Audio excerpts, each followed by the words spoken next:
নাৰীৰ চৰিত্ৰ পূজাটো বড় তা লক্ষ্মীয়ে মোৰ লগত প্ৰতিদ্বন্দ্বিতা কৰিব খোজা ফল নিজে নিজে ভোগ কৰিব লক্ষ্মী লক্ষ্মী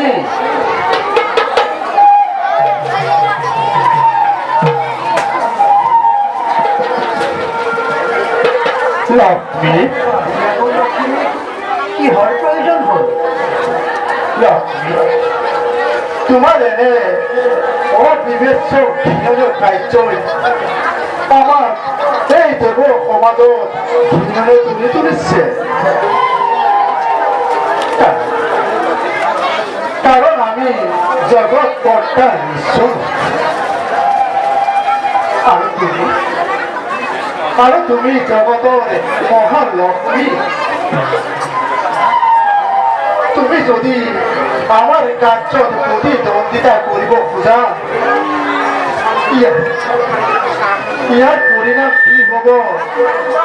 তুমি এবাৰে মোক শোনে লক্ষ্মী আপুনি বুঝিব পৰা নাই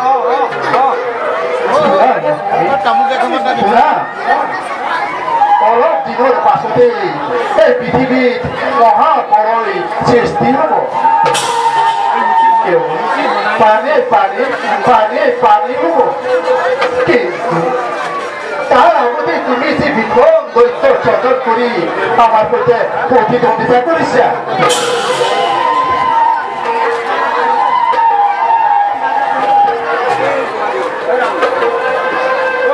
আপোনালোকৰ আলোচনাত যদি শিৱৰ ভাৰ্যা পাৰ্বতী আৰু বিষ্ণুৰ কন্যা সৰস্বতী থাকিব পাৰে তেন্তে মই কৃষ্ণপ্ৰিয়া লক্ষ্মী হৈ অৱতাৰিত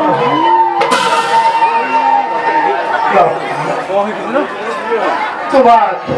এই কথা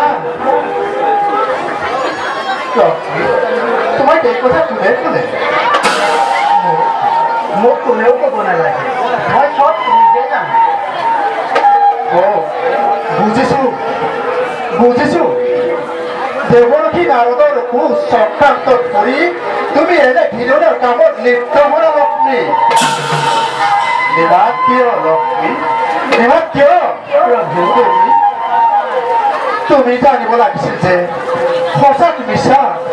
আৰু মিছাক সঁচা কৰাটো দেৱৰথী নাৰদৰ যুগে যুগে চলি আহিছে নাই প্ৰভু নাই জগতবাসীৰ আগত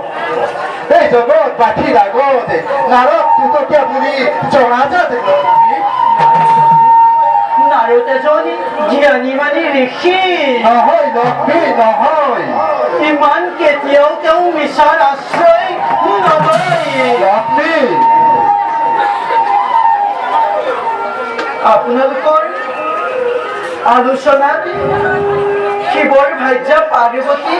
আৰু ব্ৰহ্মাৰ কন্যা সৰস্বতী যদি সকলো থাকিব পাৰে তেন্তে তেন্তে মই কিয় প্ৰতাৰিত হলো সেইকাৰণে মই আপোনাৰ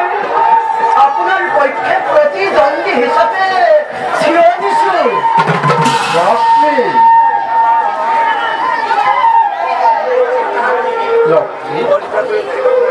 তুমি দাম্ভিক তুমি গর্বিতা তুমি এই বিষ্ণুর প্রিয় লক্ষ্মী দহুয়া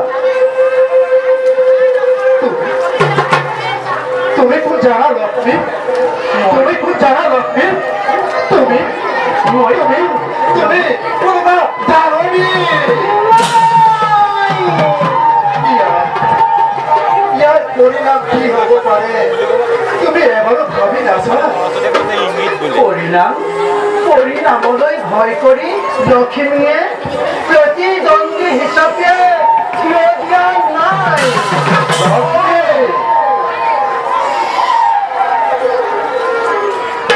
ভুল লক্ষ্মী ভুল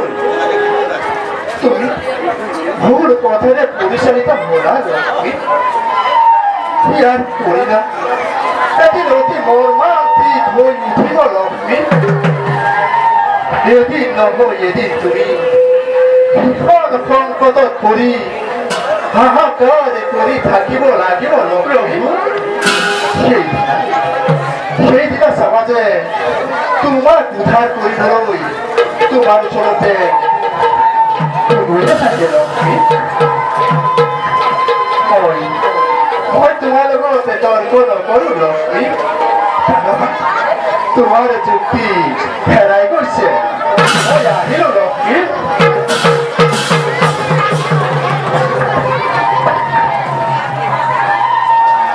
লক্ষ্মী যোৱাৰ আগতে মাত্ৰ এষাৰ কথা কৈ যাওঁ ইও এক কৰ্মৰ ফল ধৰ্মৰ জয় ধৰ্মৰ জয় আৰু অধৰ্মৰ পৰাজয়